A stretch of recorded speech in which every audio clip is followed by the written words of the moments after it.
when we look at traditionally the combine, it was to test the measurables, the intangibles of certain guys that playing aren't really playing on the field. So the combine itself is a true test for speed, agility, blah, blah, but how well does that translate to the field? And what we've seen over the past couple of years, or many years, is a lot of these guys that have these magnificent intangibles really don't make a key or a big difference when it comes to playing on the field. Of course, unless you're like a Tyreek Hill, who's just crazy. I don't think he had the fastest. I don't think he had the fastest three cone or the L drill or 40 when he ran. I'm not sure, but you can see his speed translates to the field. I have to check that just to make sure. But what we're seeing is people getting mad. They're opting out of bowl games. They're opting out of the combine. They're opting out of their pro day. And I think it's a good thing. If a player has played well throughout the whole season, what NFL scouts are going to look most at are their game film. So if they've been balling out all season, they played well throughout the whole season, and now they want to go to the combine and maybe hurt their stock, I wouldn't do it if I'm a player anyway.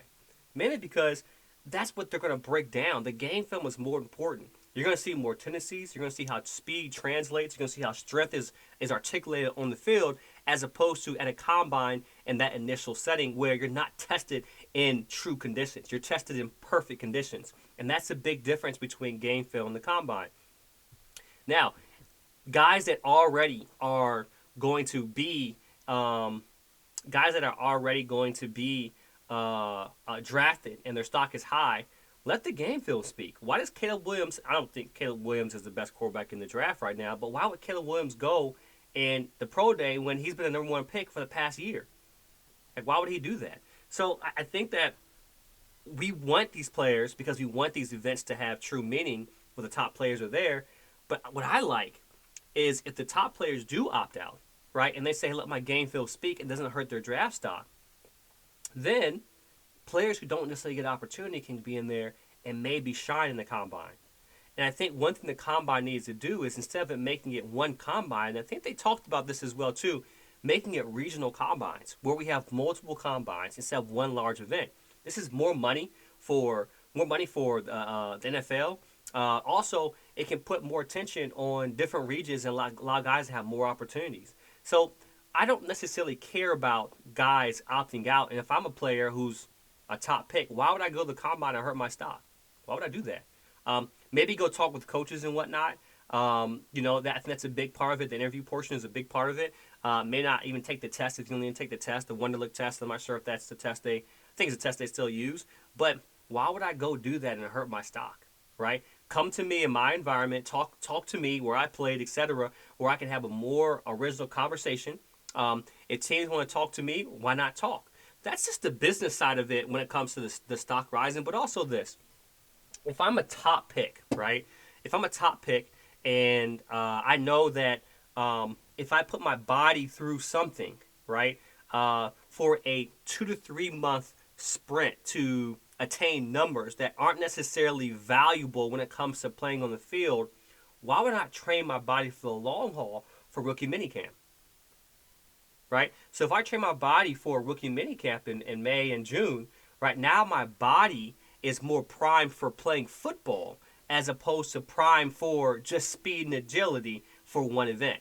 So guys who say, I'm going to go to the combine, I'm going to do, train for February, and then now that they train their body again for the rookie minicamp, it may affect them in rookie minicamp.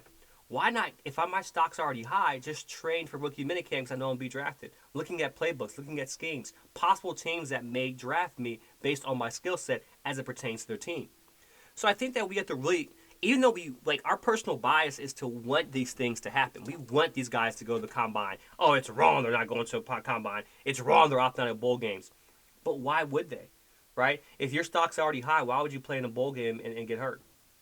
Right? If your stock's already high, why would you go to the combine and get hurt?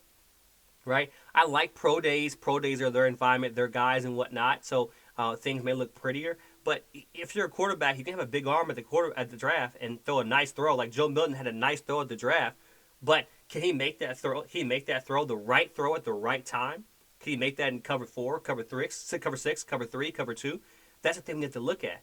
So it's not just a perspective of, oh, he had big numbers or, he had a big arm or whatever it is. It's more or less like, hey, if you look at his game film, what are his tendencies? What does he like to do in these situations? Does he panic? Is he poised? How does he lead the team? Game film is going to reign supreme every single time. And we have to stop wanting things to happen because it's our personal bias and look at the overall dynamic of it and figure out, okay, what's best for that player. This ties into NIL, which I'm going to talk about right now. With the NIL deal, people think it's disastrous, and I think it's a perfect harmony. I think it's perfect because we're allowing players to get their money.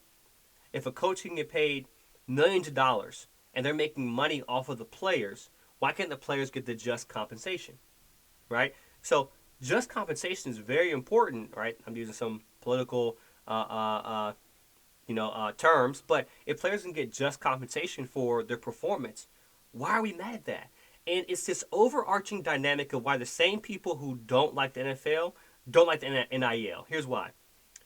There are some people in this world that don't like the NFL players getting money. These are the same people that don't like the NIL, the players getting money in NIL, because they want control, right? It's about control. It's about controlling somebody to work for you or do something for you or do something for a person or team because it withholds integrity, right? We want them to play for free, play for fun, for the love of the game. You can play for the love of the game and get paid. Because if you don't think that's true, I want you to do your job and not get paid a dime for it. Don't get mad at these players for wanting money, for transferring whatever it is, for whatever reason it is, and get mad at them for wanting that. And then at the same time, you go on your job every single day and get paid for the work that you do. Because if you think the NIL was wrong, then I want you to go to work every single day and not get paid for the work that you do. I think we have to start looking at it in a different light. The reason why it's so out of control right now is because the NCAA is not paying the players. The only time they paid the players was or going to play the players NCAA the video game. Because, we need that. We want that. Right? But when it comes to, players are getting paid for a name and likeness, NCAA still makes bank off of players, but doesn't pay them. There should be some tiered compensation from that perspective. You can go to court with this and everything, but what do you see in men's basketball? You see players saying, "Okay, look, I can get paid in the overtime league," and then four out of the 5 players, NBA's draft, top NBA draft, four out of the 5 players did not go to college. If you go back to, I think I went back to 2003, 2004, every top 5 pick only played 1 to 2 years in college basketball. That's why college basketball is dying. Because if you're good and ready now, after 1 year you can go. With football, it's after a little bit time that they can go when they can go play. So I like the idea that they're paying players. I like the idea. It's 2024. I like the idea that the NCAA should pay them for the video game. This should keep up. And if you're mad at from a coaching perspective, well, I don't know what guys are going to play on my team. Stop your recruiting. Right? It used to be, hey, my program speaks for itself. Right? I don't care if I'm a dirtbag of a coach. My program speaks for itself, and I'm gonna and you're gonna come here and play and listen to what I have to say. Now coaches are getting mad because they have to coach. They have to coach now, and not only that, they have to be a better person than just do what they say. Guys are transferring because the coaches of NCAA were not people and didn't know how to manage people. They know how to manage people. They only know how to manage soldiers. You're going to take orders and do what I say. Right? Nick Saban, to be honest with you, I think it's kind of soft the way he went out, saying, I'm not saying it's the main reason, but NIL transfer. You got to be and I like how in Nick Saban, I think he could have stayed and still put in recruits. If you think of the last 4 years since NIL, Alabama's the number one. Number one, Alabama has not stopped. They've been number 1 in recruiting over the last 4 years collectively, right? So Nick Saban hasn't lost players, like he hasn't lost recruits, right? It wasn't like he wasn't doing well, right? He was still doing well. His name spoke for himself. But being a good person as well as a coach is important. You can't be a scumbag and coach now. That's not how it operates. You have to be a person who treats people right and treats people well, just like the NFL. The NCAA is getting more like the NFL when it comes to really taking care of and treating people right. And when the tables turn to the players, people get upset because people want the players to be controlled by the coach, much like it is, much like it was before, and it's different than it is in the NFL. So allow the players to go and do what they want to do. Here's the thing: the NIL is going to balance out itself. The transfer portal is going to balance out itself. Players are going to start to realize if you want to chase the money, ball out. Wherever you go, if you perform well, the money's going to go there. Doesn't matter. And I will say this from a personal perspective. When I played college football, I had 4 different offenses in my college career. Not one offense did it ever fit me. I had the mentality, Seth, you work hard, you'll break the roster. Every year they brought a transfer guy, right? It did not fit my style of play. It did not fit. It didn't allow me to develop in the way I wanted to develop. And if I did transfer one time, but if I really thought about it, I would have transferred again. But I had the mentality, Seth, work hard, break the roster, right? Bring in a 6'2" guy from Penn State. Bring this 6'4" guy from Virginia Tech. Exceptional players. But I was never part of the plan. If I'm a college player, am I going to stay there in that scheme? No, I'm not going to do that. So I say that because give players the option. If we get mad at that, we don't know what's better for us.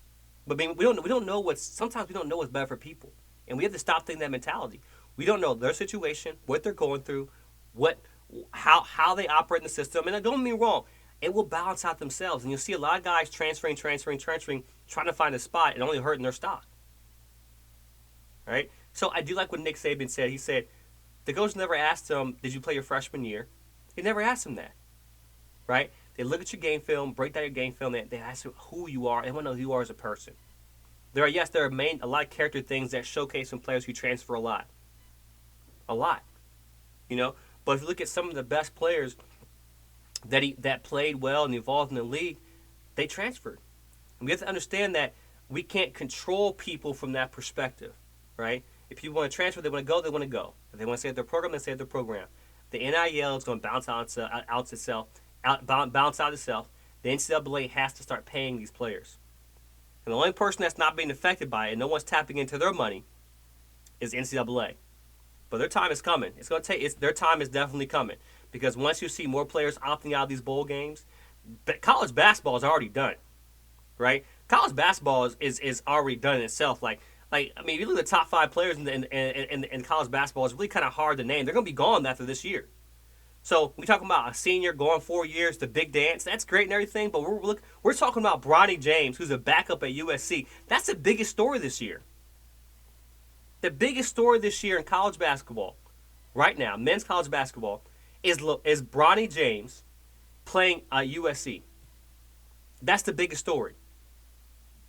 So college basketball already reached this point where it's diluted in the fact that people are one and done. And Calipari figured it out. Hey, look, one and done. I'll get you to the league. Keep on coming to Kentucky, right? And that's the dynamic